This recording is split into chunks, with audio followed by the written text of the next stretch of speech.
here the Psychosocial Support Evaluation Guide. Okay, so this is also known as the monitoring guide and tools for the psychosocial support for from kindergarten to senior high school. Okay, as stated here, okay, so the transition to face-to-face classes presents learners with new stressors and challenges. Their arrival may come with an adjustment to the school environment, learning modality, and additional safety protocols, as well as a mix of pleasant and difficult feelings, and hence the provision of psychosocial support is imperative in protecting the learner's socio-emotional well-being and developing their coping skills for the transition. Okay, so that is the reason why the DepEd prepared this psychosocial support activity pack for you, my dear teachers, and take note that we already have a new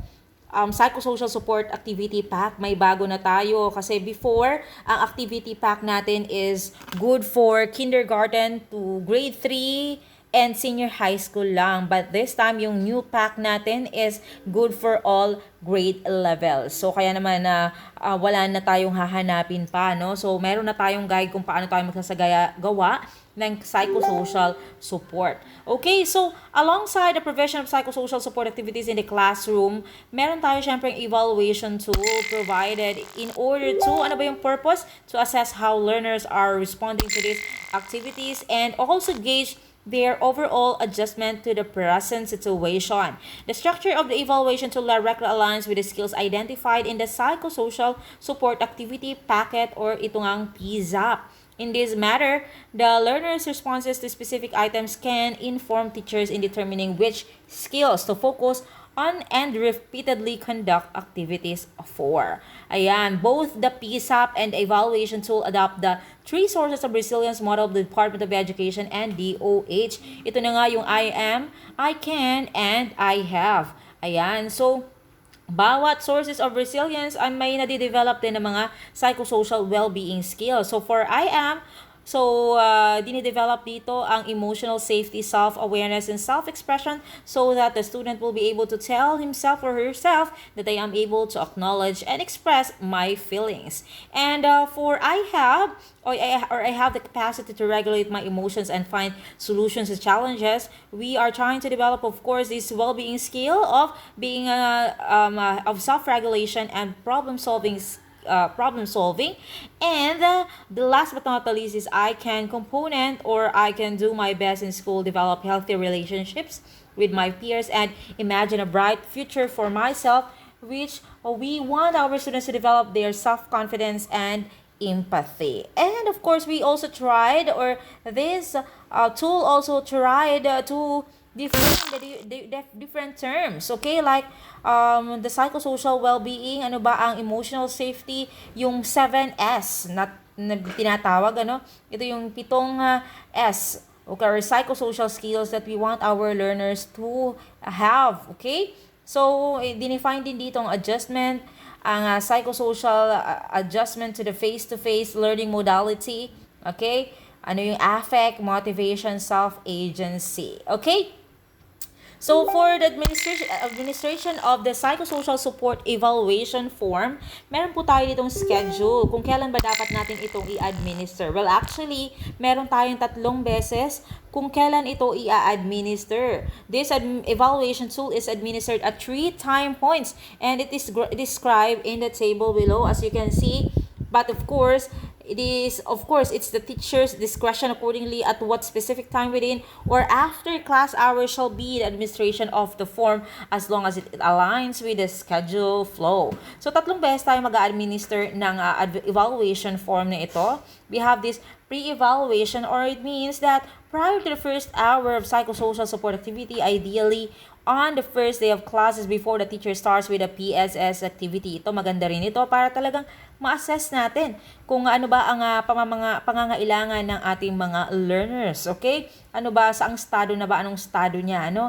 And we also have mid-evaluation. This is 2 weeks after the first our psychosocial support activity was facilitated, okay? And the post-evaluation on the week prior to Christmas break, okay? So, imagine, meron pala tayong 3 evaluation period na gagawin para sa ating mga learners. And for the administration, meron tayo dito nakaspecify kung paano ang pag-administer para sa kindergarten from grades 1 to 3, from grades 11 and 12, okay? So, ang nakalagay dito na para sa kindergarten, yung advisor, facilitator ang magkakandak nitong evaluation or sila yung magko-complete ng evaluation teacher for each learner through observations. And para naman sa grades 1 to 3, they shall be completed by the learners, okay? With the assistance and guidance of the teacher as needed. So, learners na ang sasagot sa evaluation form. So, same, of course, with grades 11 and 12, they shall be completed with the learners. Okay, so tingnan natin ang evaluation form.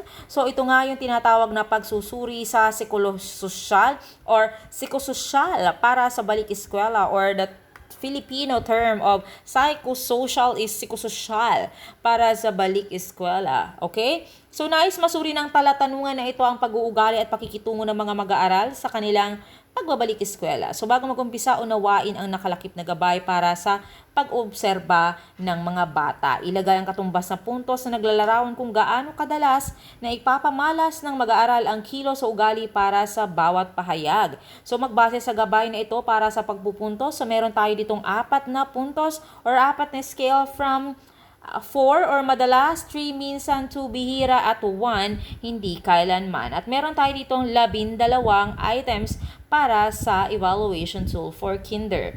Okay, so number 1, we have here an example. Okay, let's try number 1. Sinasabi ang mga nararamdamang damdamin sa guro o ibang nakakatanda, halimbawa masaya, malungkot, pagod, takot, at iba pa. At ilalagay natin ang dalas or ang puntos. Okay? That's for kindergarten. At ang kagandahan dito ay meron din syempre tayong guide for points and interpretation. Paano ba natin pupuntusan ang sagot ng or ang observation natin para sa mga learners. Ayan, so nakalagay dyan kung ano yung dinidevelop na skill. Okay? At paano natin siya i-score. Okay?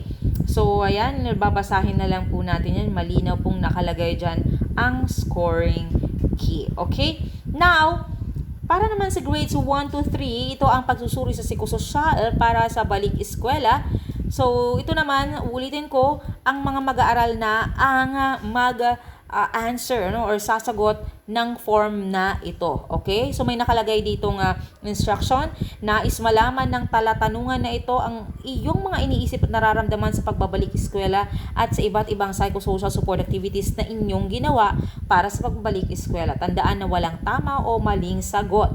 Para sa bawat pahayag, isipin kung ito ay totoo para sa inyo at kukulay ng mag-aaral ang mukha na tumutukoy sa kanilang sagot. At meron tayo ditong 5 mukha. Lubos na sumasang-ayon, walang kinikilingan, hindi sumasang-ayon, at lubos na hindi sumasang-ayon. At meron tayong 13 or 13 na items para sa grades 1 to 3. So, let's have example number 1. Kapag gusto kong ibahagi ang aking damdamin, meron akong guro at kamag-aral na makikinig. Ayan, so kukulayan lamang ng mag-aral kung siya ba ay sumasang-ayon sa statement na yun, na talagang may nakikinig sa kanyang damdamin habang siya ay nagsasalita or nagsishare.